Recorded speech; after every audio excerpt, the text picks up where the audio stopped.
ચાલો liberty carrier એકેડેમીની YouTube channel ઉપર આપ સૌ વિદ્યાર્થી મિત્રોનું ફરીથી હાર્દિક સ્વાગત છે. બરાબર છે. આજે ખાખી લાઈવ ઓનલાઈન બેચની અંદર જે જિયોગ્રાફીનો વિષય ભણાવવામાં આવ્યો, જે ટોપિક ભણાવવામાં આવ્યો એની અંદરથી જે એક્ઝામ તમારી એપ્લિકેશનની અંદર મૂકવામાં આવી એના સાચા જવાબો કયા હોઈ શકે છે એની આપણે ચર્ચા આજના લેક્ચરમાં કરવાની છે. રેડી? તમે એક્ઝામ આપી દીધી હશે, આ એક્ઝામનું સાચું જવાબ સોલ્યુશન કયું છે એ આપણે જોવાનું છે. બરાબર છે. ગુજરાતમાં સૌપ્રથમ ખાખી લાઈવ બેચ ઓનલાઈનના માધ્યમથી લિબર્ટી કેરિયર એકેડેમી લોન્ચ કરી છે. ફીસ જેની માત્ર છે 1299 અને વેલિડિટી કેટલા વર્ષની છે? 1 વર્ષની છે. 20 વિષયો, 315+ કલાક, લાઈવ લેક્ચર મળશે, પીડીએફ મટીરિયલ મળશે, લાઈવ ચેટ બોક્સ, 300 કરતાં વધારે યુનિટ ટેસ્ટ, રેકોર્ડેડ લેક્ચર રહેશે અને 40 જેટલી શું આપવા મળશે? Mock test. 40 જેટલી મોક ટેસ્ટ આપવા મળશે. અને આમાં હજી જો તમારે એડમિશન લેવું હોય તો એડમિશન ચાલુ છે. એનું કારણ છે જેટલા વિડીયોઝ એ તમામ વિડીયો રેકોર્ડેડ ફોર્મમાં ફરીથી તમે જોઈ શકશો.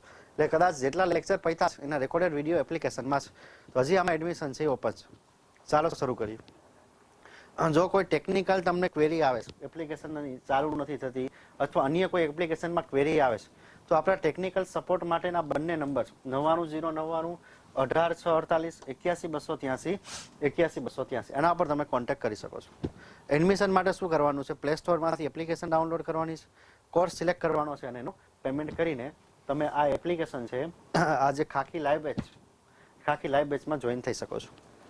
ચાલો શરૂ કરીએ. આજના વિષયમાંથી જે ભણાવવામાં આવ્યું છે એના સાચા જવાબો શું હોય છે એના વિશે ચર્ચા કરીએ. પહેલો પ્રશ્ન છે, સિંધુ નદીનું ઉદ્ગમ સ્થાન નીચેનામાંથી કઈ જગ્યાએ છે? એટલે સિંધુ નદી ક્યાંથી ઉદ્ભવે છે? સિમ્પલ પ્રશ્ન છે.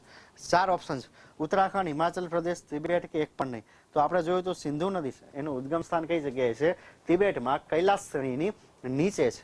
બોખરચુ નામની હિમ નદીમાંથી કઈ નદી નીકળે છે? સિંધુ નદી નીકળે. ભારતના લેહ લદ્દાખમાંથી પસાર થઈને કરાચી પાસે થઈને અંતે કોને મળી જાય? અરબ સાગરને મળી જશે. ભારત કરતા પાકિસ્તાનમાં આનો જળમાર્ગ કેવો છે? તો કે ભારત કરતા પાકિસ્તાનમાં આપેલી નદીનો જળમાર્ગ વધારે છે. એટલે પાકિસ્તાનની સૌથી મોટી નદી કઈ છે? સિંધુ છે. ચાલો આગળ વધીએ. પહેલો પ્રશ્ન. બીજો પ્રશ્ન, નીચેનામાંથી કયા સ્થાન પર ઝારી આકાર નદી તંત્ર આવેલું છે? ઝારી આકારનું નદી તંત્ર નીચેનામાંથી કયા સ્થાન પર છે? હિમાલયમાં છે, દક્ષિણ ભારતમાં છે, ગુજરાતમાં છે કે મધ્યપ્રદેશમાં છે? 4 માંથી કઈ જગ્યાએ ઝારી આકારનું નદી તંત્ર આવેલું છે? રેડી? તો આપણે પહેલા 4 પ્રકારના નદી તંત્ર જોયા. તેમાંથી પહેલું જોયું હતું જેનો આકાર આ રીતે ઝારી જેવો હોય. બરાબર? આ રીતે ઝારી પડતી. તો આ પ્રકારનું નદી તંત્ર કઈ જગ્યાએ આવેલું છે? હિમાલયની અંદર આવેલું છે. સાચો જવાબ શું થશે? એ હિમાલય. ત્યાંનું નદી તંત્ર કયા પ્રકારનું છે? તો કે હિમાલયની અંદર આવેલું નદી તંત્ર ઝારી આકારનું છે. એના પછી જોઈએ, ભારતમાં નીચેનામાંથી કયા સ્થાને વૃક્ષાકાર નદી તંત્ર જોવા મળે છે? ભારતમાં નીચેનામાંથી કયા સ્થાનનું નદી તંત્ર કયા આકારનું છે? વૃક્ષાકાર. વૃક્ષ જેવો આકાર બનતો હોય. રેડી? આ રીતે જોયું હતું આપણે. મુખ્ય નદીને સહાયક નદીઓ આ રીતે મળતી હોય, વૃક્ષની ડાળી જેવું દેખાતું હોય. તો કયા સ્થાને વૃક્ષાકાર નદી તંત્ર જોવા મળે? આવો પ્રશ્ન પૂછાય તો દક્ષિણ ભારતનું નદી તંત્ર છે કયા પ્રકારનું છે? વૃક્ષાકાર નદી તંત્ર છે. લેક્ચરની અંદર જોઈ ગયા હતા. રેડી? ચાલો આગળ વધીએ. સિંધુ નદીનો અંત નીચેનામાંથી કઈ જગ્યાએ થાય છે? સિંધુ નદીનો અંત ક્યાં થાય? તો આપણે હમણાં જ કીધું, સિંધુ નદી છે પાકિસ્તાનના કરાચી પાસેથી, એનો અંત કયા સાગરમાં થાય છે? અરબ સાગરમાં થાય છે. સાચો જવાબ શું આવશે? એ જ. સિંધુ નદીનો અંત અરબ સાગરની અંદર થાય છે. બરાબર છે. ભારત પાકિસ્તાન વચ્ચે સિંધુ કરાર છે નીચેનામાંથી કયા વર્ષમાં કરવામાં આવ્યા હતા? તો ભારત પાકિસ્તાન વચ્ચે સિંધુ કરાર થયા હતા. ભારતના વડાપ્રધાન હતા જવાહરલાલ નહેરુ, પાકિસ્તાનના વડાપ્રધાન હતા રાષ્ટ્રપતિ હતા અયુબ ખાન. રાષ્ટ્રપતિ બેઠા હતા કરારમાં, જેનું નામ હતું અયુબ ખાન. બંને વચ્ચે કરાર થયા હતા અને આ કરારમાં વચ્ચે મધ્યસ્થી કરી હતી વર્લ્ડ બેંક. પણ વર્લ્ડ બેંકની એક શાખા હતી જેનું નામ છે IBRD શાખા. IBRD શાખા દ્વારા શું કરવામાં આવી હતી? મધ્યસ્થી કરવામાં આવી હતી. તો કઈ સાલ હતી? તો સાલ હતી 1960ની સાલમાં. તો ભારત અને પાકિસ્તાન વચ્ચે સિંધુ કરાર કઈ સાલમાં કરવામાં આવ્યા? તો ભારત પાકિસ્તાન વચ્ચે સિંધુ કરાર છે 1960માં કરવામાં આવ્યા. રેડી? નીચેનામાંથી કઈ નદી ભારત પાકિસ્તાનની કુદરતી સીમા બનાવે છે? એટલે ભારત પાકિસ્તાનની કુદરતી બોર્ડર ઉપરથી કઈ નદી પસાર થાય છે? તો આપણે જોયું હતું ઝેલમ નદી, વેરીનાગ, શેષનાગ. વેરીનાગ નામની જગ્યા, શેષનાગ નામનું સરોવર. પછી આ રીતે ભારત પાકિસ્તાનની કુદરતી સીમા બનાવતી હતી, પછી પાકિસ્તાનમાં થતી હતી. તો જવાબ શું આવશે? ઝેલમ નદી. આ ભારત પાકિસ્તાનની કેવી સીમા બનાવે છે? તો ઝેલમ નદી ભારત પાકિસ્તાનની કુદરતી સીમા બનાવે છે. રેડી? ઉરી યોજના નીચેનામાંથી કઈ નદી પર આવેલી છે? ઉરી યોજના, તુલબુલ યોજના, બંને યોજના જોઈ હતી. રેડી? કઈ યોજના છે? ઉરી યોજના કઈ નદી ઉપર છે? તો આપણે જોયું હતું ઝેલમ નદી ઉપર 2 યોજના છે. એક છે તુલબુલ યોજના અને બીજી કઈ યોજના છે? ઉરી યોજના છે. ઝેલમ નદી ભારત પાકિસ્તાનની સીમા બનાવીને પાકિસ્તાનમાં જઈને ચિનાબને મળી જાય છે.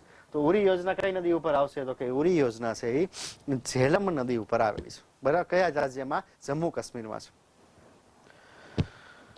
ચિનાબ નદીનું ઉદ્ગમ સ્થાન નીચેનામાંથી કઈ જગ્યાએ સ્થિત છે? ચિનાબ નદી કયા રાજ્યમાંથી નીકળે? આવો પ્રશ્ન પૂછ્યો છે. તો પહેલા તો એ ખબર હોવી જોઈએ, ચિનાબ નદી છે બે નદી ભેગી થવાથી બને. એક નદીનું નામ છે ચંદ્રા નદી અને બીજી નદીનું નામ છે ભાગા નદી. ચંદ્રા અને ભાગા ભેગી થાય એટલે ફાઇનલી કઈ નદી બને? ચિનાબ નદી બને છે. તો આ જ ચિનાબ નદીનું ઉદ્ગમ સ્થાન નીચેનામાંથી કઈ જગ્યાએ આવેલું છે? તો ચિનાબ નદીનું ઉદ્ગમ સ્થાન છે હિમાચલ પ્રદેશ. હિમાચલ પ્રદેશમાંથી ચંદ્ર અને ભાગા નદી નીકળે છે. પછી એનું ફાઇનલી નામકરણ શું થાય છે? પછી એનું ફાઇનલી નામકરણ ચિનાબ થાય છે. રેડી છે?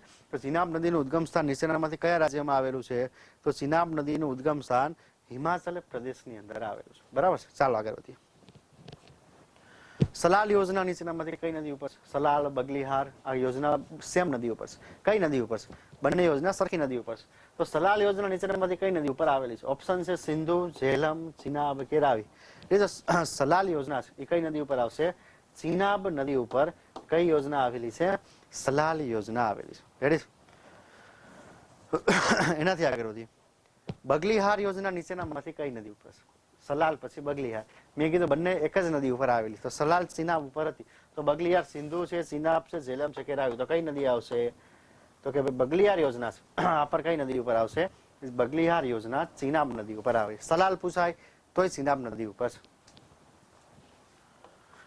નીચેનામાંથી કઈ નદી વાઘા બોર્ડર પાસેથી પસાર થાય છે? વાઘા બોર્ડર કયા રાજ્યમાં છે? તો પંજાબમાં છે. પંજાબના કયા શહેર પાસે આવેલી છે?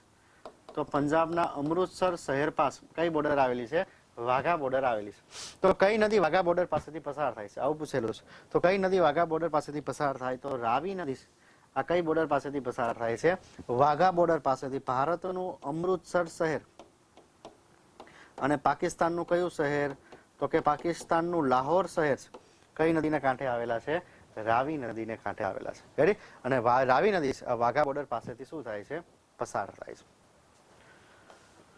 નીચેનામાંથી કઈ નદીને લાહોરી નદી કહે છે? તો જે નદીના કાંઠે લાહોર નામનું શહેર હોય, યાદ કરો ઇતિહાસમાં હતું, પૂર્ણ સ્વરાજનો ઠરાવ પસાર કર્યો હતો ત્યારે કોંગ્રેસનું એક સંમેલન યોજાનું હતું. એમાં એવું બોલતા હતા રાવી નદીને કાંઠે લાહોર સંમેલન. બરાબર છે? તો લાહોરી નદી, લાહોર શહેર કઈ નદીના કાંઠે છે? રાવી નદીના કાંઠે લાહોર શહેર આવે. તો સાચો જવાબ શું આવશે? Option B. નીચેનામાંથી કઈ નદીને લાહોરી નદી કહેવાય? તો જવાબ શું આવે? રાવી નદી છે અને લાહોરી નદી કહે છે. ચમેરા યોજના નીચેનામાંથી કઈ નદી ઉપર છે? ચમેરા યોજના નીચેનામાંથી કઈ નદી ઉપર છે? ચાર ઓપ્શન છે. સિંધુ, ઝેલમ, ચિનાબ કે રાવી. ચારમાંથી કઈ નદી ઉપર ચમેરા યોજના આવેલી છે? તો રાવી નદી છે. રાવી નદી ઉપર કઈ યોજના આવેલી છે? ચમેરા યોજના આવેલી છે. બરાબર છે? ચમેરા યોજના કઈ નદી ઉપર છે? રાવી નદી ઉપર આવેલી છે. નીચેનામાંથી કઈ નદીનો જળસ્ત્રાવ માત્ર ભારતમાં છે? એટલે કઈ નદી માત્ર ભારતમાં જ વહન પામે, પાકિસ્તાનમાં જાતી નથી, એવો પ્રશ્ન છે. નીચેનામાંથી કઈ નદીનો જળસ્ત્રાવ માત્ર કઈ જગ્યાએ છે? તો કે ભારતમાં છે. રેડી છે? તો આપણે જોયું હતું કે એક નદી હતી સિંધુ નદીની 6 નદીમાંથી એક નદી હતી કે જે પાકિસ્તાનમાં નહોતી જાતી, બાકીની 5 નદીઓ પાકિસ્તાનમાં જાતી હતી. તો એ નદીનું નામ કયું હતું? બિયાસ નદી. તો બિયાસ નદીનો જળસ્ત્રાવ માત્ર કઈ જગ્યાએ છે? ભારતમાં છે. પરીક્ષા માટે આ પ્રશ્ન છે સૌથી વધારે આઈએમપી છે કે કઈ નદીનો જળસ્ત્રાવ માત્ર અને માત્ર ભારતમાં છે? તો બિયાસ નદીનો જળસ્ત્રાવ માત્ર કઈ જગ્યાએ છે? ભારતમાં છે. ભાખરા નંગલ યોજના નીચેનામાંથી કઈ નદી ઉપર આવેલી છે? શું પ્રશ્ન છે? ભાખરા નાંગલ યોજના કઈ નદી ઉપર આવેલી છે? ભારતની સૌથી મોટી બહુહેતુક યોજના છે. શું નામ છે? ભાખરા નાંગલ યોજના. તો ભાખરા નાંગલ યોજના કઈ નદી ઉપર છે? સતલુજ નદી ઉપર. આન્સર આવશે સી. સતલુજ નદી ઉપર કઈ યોજના આવેલી છે? ભાખરા નંગલ યોજના આવેલી છે. ભારતનો સૌથી ઊંચો ગુરુત્વીય બંધ જેનું નામ પર ભાખરા નાંગલ બંધ છે. સૌથી ઊંચો બંધ પૂછાય તો ટેરી બંધ છે, પણ સૌથી ઊંચો ગુરુત્વીય બંધ પૂછાય તો કયો બંધ આવશે? ભાખરા નાંગલ બંધ છે. કઈ નદી ઉપર છે? સતલુજ નદી ઉપર છે. ગંગા નદીનું ઉદ્ગમ સ્થાન કયા સ્થાન પર સ્થિત છે? ટૂંકમાં કહીએ તો ગંગા નદી કયા રાજ્યમાંથી નીકળે છે એવું પૂછ્યું છે. તો પેલા તો ખબર હોવી જોઈએ કે ગંગોત્રી નામનું ગ્લેશિયર હતું, એક સતોપથ નામનું હતું. ગંગોત્રીમાંથી ભગીરથી, સતોપથમાંથી અલકનંદા, દેવપ્રયાગ આગળ ભેગી થતી હતી. પછી નામકરણ શું પડતું હતું? ગંગા પડતું હતું. તો ગંગા નદીનું ઉદ્ગમ સ્થાન કયા રાજ્યમાં છે? તો દેવપ્રયાગ કયા રાજ્યમાં આવ્યો? તો દેવપ્રયાગ તો ઉત્તરાખંડમાં આવ્યો. તો 4 ઓપ્શન છે. ઉત્તરાખંડ, યુપી, બિહાર કે ઝારખંડ. તો જવાબ શું આવશે? ઉત્તરાખંડ. ગંગા નદીનું ઉદ્ગમ સ્થાન કઈ જગ્યાએ રહેલું છે? ગંગા નદીનું ઉદ્ગમ સ્થાન ઉત્તરાખંડ રાજ્યમાં રહેલું છે. બરાબર છે. અલકનંદા તથા ભગીરથી નીચેનામાંથી કયા પ્રયાગ આગળ એકબીજાને મળે છે? અલકનંદા અને ભગીરથી છે એ નીચેનામાંથી કયા પ્રયાગ આગળ એકબીજાને મળે છે? તો અલકનંદા અને ભગીરથી બે ભેગી થાય એટલે તો ગંગા તરીકે ઓળખાય. અને અહીંયા કયો પ્રયાગ છે? તો અહીંયા તો ભાઈ દેવ પ્રયાગ છે. તો ઓપ્શન છે રુદ્રપ્રયાગ, દેવપ્રયાગ, વિષ્ણુપ્રયાગ કે કર્ણપ્રયાગ. તો જવાબ શું આવશે? અલકનંદા અને ભગીરથી છે એ બંનેને એકબીજાને કયા પ્રયાગ આગળ ભેગી થાય છે? તો જવાબ આવશે એ બંને નદી એકબીજાને દેવ પ્રયાગ આગળ ભેગી થાય છે. બરાબર છે. નીચેનામાંથી કયા રાજ્યમાંથી ગંગા નદી પસાર થતી નથી? ઊંધું પૂછ્યું. નીચેનામાંથી કયા રાજ્યમાંથી ગંગા નદી પસાર નથી થતી? હિમાચલ પ્રદેશ, ઉત્તરાખંડ, બિહાર કે ઝારખંડ? નથી થતી એવું પૂછ્યું છે. તો ક્યાં પસાર થાય છે ખબર હોવી જોઈએ. સૌથી પહેલા ઉત્તરાખંડમાંથી નીકળે, યુપીમાં આવે, બિહારમાં આવે, ઝારખંડમાં આવે, પશ્ચિમ બંગાળમાં આવે, બાંગ્લાદેશમાં જાય. તમારાથી કયું રાજ્યનું આવ્યું? હિમાચલ પ્રદેશનું આવ્યું. હિમાચલ પ્રદેશને ગંગા સાથે કઈ લેવા દેવા? તો સાચો આન્સર આવશે એ. કારણ કે પૂછ્યું છે કયા રાજ્યમાંથી પસાર થતી નથી. આવો પણ પ્રશ્ન પૂછાઈ શકે. રેડી? તો ક્યાંથી પસાર થાય ખબર હોવી જોઈએ. માટે જ્યારે નદીઓ ભણીએ છીએ ત્યારે આપણે કહીએ છીએ કે આપેલી નદી આટલા આટલા રાજ્યમાંથી શું થાય છે? તો કે આપેલી નદી આટલા આટલા રાજ્યમાંથી પસાર થાય છે. રેડી? ગંગા નદીની હુગલી શાખા કયા રાજ્યમાં આવેલ છે? ગંગા નદીની એક શાખા નદી જેનું નામ છે હુગલી. આ હુગલી શાખા કયા રાજ્યમાં આવેલ છે? તો ગંગા નદીની હુગલી શાખા છે એ કયા જગ્યાએ ઓળખાય? પશ્ચિમ બંગાળમાં ઓળખાય છે. અને કયા બેરેજ ખાતેથી અલગ પડે? ફરક્કા બેરેજ ખાતેથી અલગ પડે. એક ફાટો આવે પશ્ચિમ બંગાળમાં, એક ફાટો કયા દેશમાં જાય? તો કે એક ફાટો છે એ બાંગ્લાદેશની અંદર જાય છે. બરાબર છે. તો ગંગા નદીની હુગલી શાખા છે એ કયા રાજ્યમાં આવશે? પશ્ચિમ બંગાળ રાજ્યમાં આવશે. ગંગા નદી પર આવેલ ફરક્કા બેરેજ કયા રાજ્યમાં સ્થિત છે? ગંગા નદી ઉપર જે ફરક્કા બેરેજ, આ ગંગા નદી ઉપર આવેલો ફરક્કા બેરેજ કયા રાજ્યની અંદર આવેલો છે? આવો પ્રશ્ન પૂછાય. બરાબર. અત્યારે જ જોયું ફરક્કા બેરેજ ખાતેથી ગંગા નદી છે એ બે ફાટામાં ડિવાઈડ થાય. એક ફાટો જાય બાંગ્લાદેશમાં અને એક ફાટો ક્યાં જાય? પશ્ચિમ. ફરક્કા બેરેજ કઈ જગ્યાએ છે એવો પ્રશ્ન પૂછ્યો. ગંગા નદી પર આવેલ ફરક્કા બેરેજ કયા રાજ્યમાં સ્થિત છે? તો ગંગા નદી ઉપર આવેલ ફરક્કા બેરેજ કયા રાજ્યમાં સ્થિત છે? પશ્ચિમ બંગાળ રાજ્યની અંદર ફરક્કા બેરેજ આવેલો છે. ખાસ યાદ રાખજો. બરાબર છે. બ્રહ્મપુત્ર નદી કયા આકારે વળાંક લઈને ભારતમાં પ્રવેશે? આજે જ સમજાયું. આ વળાંકનો આકાર ખાસ યાદ રાખજો. તિબેટમાંથી બ્રહ્મપુત્ર નદી નીકળે, ત્રસાંગપો નામે ઓળખાય. અરુણાચલ પ્રદેશના નામચા બરો આગળ અચાનક એને ઈચ્છા થાય ભારતમાં જવું છે તો અચાનક યુ આકારનો વળાંક લઈને કયા દેશમાં આવતી રહે? તો ભારતમાં આવતી રહે છે. તો બ્રહ્મપુત્ર નદી કયા આકારે વળાંક લઈને ભારતમાં આવે? તો બ્રહ્મપુત્ર નદી યુ આકારે વળાંક લઈને કયા દેશમાં આવે છે? ભારતમાં આવે છે. જવાબ આવશે ઓપ્શન ડી. કયા આકારે વળાંક લઈને ભારતમાં આવે? યુ આકારે. બ્રહ્મપુત્ર નદીના 4 નામ યાદ રાખવાના. પહેલું નામ સાંગપો, બીજું નામ દિહાંગ, ત્રીજું નામ બ્રહ્મપુત્રા, ચોથું નામ જમુના. સાંગપો કઈ જગ્યાએ? તિબેટમાં, દિહાંગ અરુણાચલ પ્રદેશમાં, બ્રહ્મપુત્રા આસામમાં અને બાંગ્લાદેશમાં જમુનાના નામે ઓળખાય. તો કુલ કેટલા નામ છે? 4 નામ યાદ રાખવાના છે. ગંગા નદી પશ્ચિમ બંગાળમાં કયા નામે ઓળખાય? આપણે તો ગંગા કહીએ પણ પશ્ચિમ બંગાળ વાળાને ગંગા નથી કહેતા. 4 ઓપ્શન પદ્મા છે, જમુના છે, મેઘના છે કે એક પણ નહીં. કયા રાજ્યની અંદર છે? પશ્ચિમ બંગાળમાં છે, બાંગ્લાદેશમાં નથી. તો જવાબ શું આવશે? તો જવાબ આવશે ડી, એક પણ નહીં. કારણ કે ગંગા નદી પશ્ચિમ બંગાળમાં કયા નામે ઓળખાય? તો ગંગા નદી છે પશ્ચિમ બંગાળમાં હુગલી નામે ઓળખાય છે. બાંગ્લાદેશમાં પદ્મા નામે ઓળખાય. બરાબર છે. આમાં પૂછ્યું છે પશ્ચિમ બંગાળમાં કયા નામે ઓળખાય? તો પશ્ચિમ બંગાળમાં શું જવાબ આવશે? એક પણ નહીં. કારણ કે કયા નામે ઓળખાય છે? હુગલી નામે ઓળખાય છે. બાંગ્લાદેશ પૂછ્યું હોત તો પદ્મા આવત. બરાબર. બાંગ્લાદેશ નથી પૂછ્યું, પશ્ચિમ બંગાળ પૂછ્યું. જવાબ આવશે એક પણ નહીં, ઓપ્શન ડી. દક્ષિણ ભારતની સૌથી મોટી નદી નીચેનામાંથી કઈ છે? શું પ્રશ્ન છે? દક્ષિણ ભારતની સૌથી મોટી નદી નીચેનામાંથી કઈ છે? તો 4 ઓપ્શન છે. ગોદાવરી છે, કૃષ્ણા છે, ગોદાવરી, કૃષ્ણા, કાવેરી અને બ્રહ્મપુત્ર. જવાબ આવશે દક્ષિણ ભારતની સૌથી મોટી નદી કઈ છે? ગોદાવરી નદી છે. દક્ષિણ ભારતની સૌથી મોટી નદી છે માટે આને દક્ષિણની ગંગા કહેવાય. પણ ઉપરની ગંગા છે ને એમાં પાણીનો જથ્થો વધારે છે. આ ગંગામાં પાણીનો જથ્થો ઓછો છે માટે આને વૃદ્ધ ગંગા કહેવામાં આવે. રહે છે. દક્ષિણ ભારતની સૌથી મોટી નદી કઈ છે? ગોદાવરી છે, જેને દક્ષિણની ગંગા કહેવાય. પણ કઈ ગંગા કહેવામાં આવે? વૃદ્ધ ગંગા કહે છે. રેડી છે? ચાલો આગળ વધીએ. નીચેનામાંથી કઈ નદીને બિહારનો શોક કહે છે? નીચેનામાંથી કઈ નદીને બિહારનો શું કહેવાય? શોક કહેવામાં આવે. કારણ કે બિહારમાં એના કારણે પૂર આવે છે. 4 ઓપ્શન છે. ઘાઘરા, મહી, દામોદર અને કોસી. તો આપણે જોયું તો ગંગાની એક સહાયક નદી હતી કોસી, જે પોતાના માર્ગ બદલવા માટે ફેમસ હતી. ઘડીએ ઘડીએ પોતાનો માર્ગ બદલી નાખે ને બિહારમાં પૂર લાવી દે. ભારત સરકારે નેપાળને કીધું કે ભાઈ આ પૂર આવે એમ ન ચાલે, માટે નેપાળમાં આ નદી ઉપર હનુમાનગઢ ખાતે બંધ બાંધવામાં આવી રહ્યો છે. તો કઈ નદી બિહારનો શોખ કહેવાય અથવા બિહારની દિલગીરી પણ કહેવાય? તો કોસી નદી છે એને બિહારનો શું કહેવામાં આવે છે? શોખ અથવા તો બિહારની શું કહેવામાં આવે છે? દિલગીરી કહેવામાં આવે છે. યમુના નદી કયા રાજ્યમાંથી નીકળે છે? ક્યાંથી ઉદ્ભવ સ્થાન છે એવો પ્રશ્ન પૂછ્યો. 4 ઓપ્શન: ઉત્તર પ્રદેશ, બિહાર, ઉત્તરાખંડ કે એક પણ નહીં. યમુના નદી કયા રાજ્યમાંથી નીકળે છે? તો યમુના નદી આપણને ખબર છે કે આ ગંગોત્રી હતું ને, ગંગોત્રી ગ્લેશિયરની બાજુમાં જ એક ગ્લેશિયર હતું જેનું નામ હતું યમનોત્રી, પણ બંને રાજ્ય સેમ હતા. કયું રાજ્ય હતું? ઉત્તરાખંડ. યમુના નદી કયા રાજ્યમાંથી નીકળશે? તો યમુના નદી છે એ ઉત્તરાખંડ રાજ્યમાંથી નીકળે છે. રેડી? ઉત્તરાખંડ રાજ્યમાંથી એનો ઉદ્ભવ થાય છે. શારદા નદી ગંગાને કયા રાજ્યમાં મળે છે? શારદા નદી ગંગાની સહાયક છે, ડાબા કાંઠાની છે, પણ શારદા નદી ગંગાને કયા રાજ્યમાં મળે છે? અમુક બિહારમાં મળતી હતી. જેમ કે કોસી નદી છે ને ગંગાને જ મળે, પણ કોસી નદી ગંગાને કયા રાજ્યમાં મળે? તો કે બિહારમાં મળે. પણ શારદા નદી ગંગાને કયા રાજ્યમાં મળે? તો 4 ઓપ્શન છે: ઉત્તર પ્રદેશ છે, બિહાર છે, ઝારખંડ છે કે પશ્ચિમ બંગાળ. તો જવાબ શું આવશે? શારદા નદી આ ગંગાને યુપીમાં મળે છે. કયા કાંઠે મળે એ લખી લેજો. શારદા નદી ગંગાને યુપીમાં કયા કાંઠે મળે છે? ડાબા કાંઠે મળે છે. બરાબર છે. આ જે શારદા નદી છે એને ભારત નેપાળની સીમા ઉપર કાલી નદી અથવા તો શું કહેવામાં આવે છે? મહાકાલી નદી કહેવામાં આવે છે. નીચેનામાંથી કઈ નદી ભારત નેપાળ બોર્ડર બનાવે છે? કઈ નદી ભારત નેપાળ બોર્ડર ઉપરથી પસાર થાય છે એવો પ્રશ્ન પૂછ્યો છે. તો એક છે કોસી, એક છે શારદા, એના પછી છે સરયુ અને એના પછી કઈ છે? ઘાઘરા છે.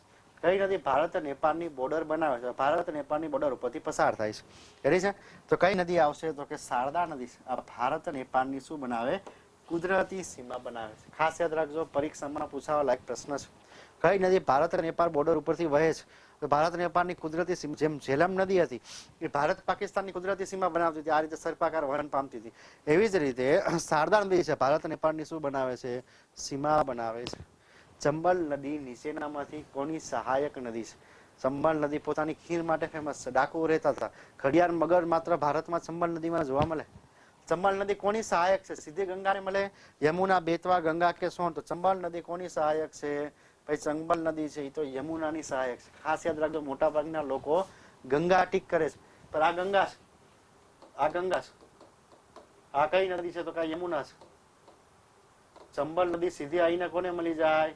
યમુનાને મળે. સીધી ગંગાને નથી મળતી. તો ચંબલ કોની સહાયક થઈ ગઈ? તો કે ચંબલ છે યમુનાની સહાયક છે. બરાબર છે. ગાંધી સાગર યોજના કઈ નદી પર આવેલી છે? ગાંધી સાગર યોજના આપણે જોયું હતું, એક નદી ઉપર 4 યોજના હતી. ગાંધી સાગર યોજના હતી જવાહરલાલ નહેરુ, મહારાણા પ્રતાપ અને કોટા બેરેસ.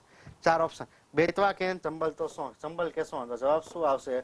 ચંબલ નદી ઉપર ગાંધી સાગર યોજના કઈ જગ્યાએ છે? મધ્યપ્રદેશ રાજસ્થાનની બોર્ડર ઉપર ગાંધી સાગર યોજના આવેલી છે. કઈ જગ્યાએ છે? મધ્યપ્રદેશ રાજસ્થાનની બોર્ડર ઉપર કઈ યોજના આવેલી છે? ગાંધી સાગર યોજના. કઈ નદી ઉપર છે? ચંબલ નદી ઉપર આવેલી છે. રેડી? સોન નદી કોની સહાયક છે? તો સમજો, આ ગંગા, ગંગાની સહાયક યમુના, આ યમુના છે. યમુનાની સહાયક ચંબલ, બેતવા કે પછી સોને કીધું આપણે તો સીધું જ ગંગાને મળશું. આ કઈ નદી છે? તો ગંગા છે. તો સોન કોની સહાયક? તો સોન સીધી જ ગંગાની સહાયક છે. રેડી છે? સોન યમુનાને નથી મળતી. તો સોન નદી કોની સહાયક છે? સોન નદી સીધી જ ગંગાની સહાયક છે. તો જવાબ શું આવશે? ઓપ્શન બી. સોન નદી છે ગંગાની શું છે? તો કે સહાયક નદી છે. બરાબર. હા, તમારા જે સાચા આન્સર છે એ અહીંયા લખેલા છે ક્વેશ્ચન અને એની સામે આન્સર છે. રેડી? આટલું રાખીએ. આજે જે એપ્લિકેશનની અંદર આજની ભારતની નદીઓ છે, ભારતની નદીઓમાંથી જે ટેસ્ટ મૂકવામાં આવી હતી એના સાચા જવાબનું આ સોલ્યુશન છે. તમે એપ્લિકેશનની અંદર ટેસ્ટ આપી દીધી હોય તો પછી એક વખત આપણો જવાબ ક્યાં ખોટો પડ્યો છે અને એનો સાચો આન્સર શું આવે એની સાથે મેચ કરી લો. રેડી? ચાલો ફરીથી મળીએ આવતીકાલે. ત્યાં સુધી વાંચતા રહો, ભણતા રહો, વિડીયો જોતા રહો. Bye bye, take care.